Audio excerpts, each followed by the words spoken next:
We were not going to tell counties because we could not tell counties without it becoming the media storm it has become. Coverup. Every person was a state employee who was not from this office, a state employee, background checked, and worked in pairs. We did not pull the BIOS event logs themselves. We examined it to make sure that there was no changes that were made. Oh, these people! Jenna Griswold, the Colorado Secretary of State, busted in a new audio recording saying that she didn't want to tell anybody about her leaky password problem that she then covered up because the media would be in a frenzy. The Colorado Republican Party is entity that released this. They said yesterday afternoon, we released an audio recording of Crazy Eyes Griswold and her team hiding leaked voting machine passwords from county clerks to avoid a media frenzy. The clerk who was on the receiving end of this said it's BS. Now, Colorado, the Republicans there are calling for her immediate resignation. She's very unlikely to go anywhere. But this is the full audio. It's about 7 minutes. Jenna comes in about halfway through. But for context, let's listen to the beginning and see what's happening in Colorado. Okay, perfect. I just clicked off mute and I could talk. So, a couple things here. What level of training these individuals have on our specific servers and other equipment that qualifies them to do this work? All of these individuals are cybersecurity technicians. Your off-the-shelf equipment that has been loaded with election software, but in all respects, no different from any other computer equipment. And we do not believe that there needs to be more training than what we have given them for how to do a password change on the equipment. Right. Second thing here, Chris. Honestly, I'm not very confident in this process. What the Secretary's office should have done when you found out about this issue is deploy people instantly to go change the passwords instead of keeping it a secret from everybody. So personally, and it's completely unacceptable that this is our process now, 5 days before the election to get this done. What is our Yeah, and the real process, truthfully, according to the Libertarian Party in Colorado who filed a lawsuit on this, would be to change the BIOS passwords and then create a new trusted build because you now have manipulated the machine. You now have to recreate a new build and re-image the device so you can be sure that the person who changed the password didn't compromise the machine. There's a process before the machine goes into service where you check it to make sure people aren't in there changing stuff like passwords. Even if they're supposed to be changing stuff, you still validate it before it goes into service. Guarantee that these people aren't going to come in and just crash our system somehow. They are. So, Josh, I appreciate that you're expressing upset and I'm you're not traveling. upset, Chris. I'm pissed off, and it's really hard not answering media questions the way I actually want to. Okay. Good for I that will guy. tell you, all I can do is be as transparent as I possibly can. We were not going to tell counties because we could not tell counties without it becoming the media storm it has become. Oh, Chris. Coverup. No, it is not. We are sending staff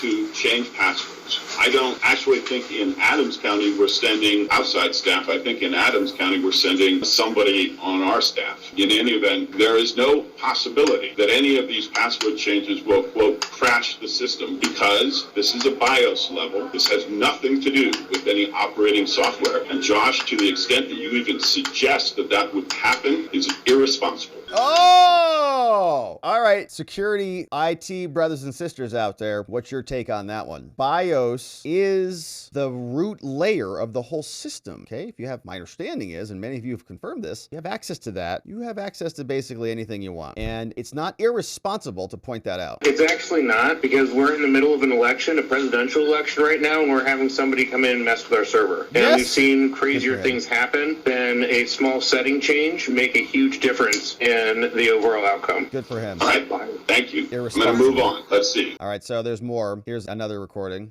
Or Hillary jump onto the microphone. So, there you are, Hillary. Yeah, I don't know if there are additional details you haven't covered. I think what I would say is that you have folks coming to your office. We are going to need to change these passwords on the equipment. We are going to try and do it quickly and get out of your hair, but it does mean that when they get there, we need to take a pause and get that done so that we can move on to the next county so that we can get this done. So please be patient. Some of the folks coming out may never have met a voting machine in their life, and so I appreciate all of you really partnering with us on this as you always do. If you have any questions, please reach out to me. We are working really hard to get folks out to you, and we're working hard to get information out to you about when they will be there. I would say that even though some of, certainly the folks from Governor's Office of Information Technology and CBI, Colorado Bureau of Investigations, may never have worked on a voting system computer, they've worked on all kinds of computers. These folks are cybersecurity experts. They just need to be pointed. In the counties that folks are going to, they have a list of the equipment that needs to be addressed, and they have the settings that need to be checked and the passwords that need to be installed. They are coming equipped. It's just those folks may never have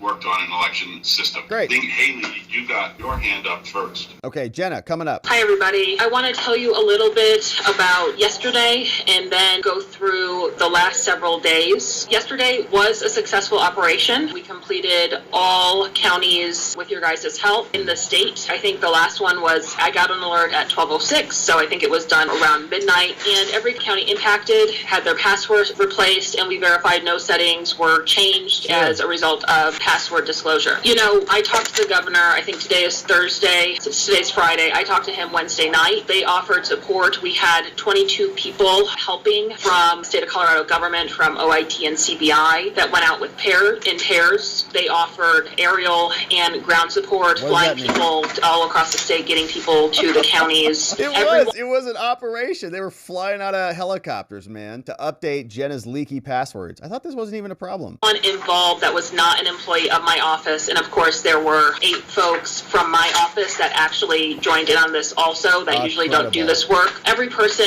was a state employee who was not from this office, a state employee, background checked, and worked in pairs. So that was successful. Wow, great. What a disaster. So that was successful because they had people in pairs from her office? I did have a quick question. In a previous conversation among the clerks, we discussed BIOS event logs. By any chance, are you guys pulling those as you're updating passwords? It's something that we can't pull because we don't have the passwords. We did not pull the BIOS event logs themselves. We examined it to make sure that there was no changes that were made. Oh, these people! Did you pull the log so we can look at them to see if anything is fishy there? No, we didn't pull the logs, but we checked them so we know they're good. Well, how do we know they're good? You can trust us because we're Jenna Griswold and Jenna Griswold's office. The same office that tried to throw Trump off the ballot was initiating the entire operation there. We don't have the logs for you. We just checked them ourselves. Let's see what's coming up next. Yeah, I'll take that too. Thank you. Hillary, Jack, Molly, Jesse, please do not take this as anything against you guys. But down here in El Paso, the media and the citizens in particular, specifically the media, I've been dealing with an onslaught from everything here in the El Paso County area, is the secretary has lost complete credibility down here. And when,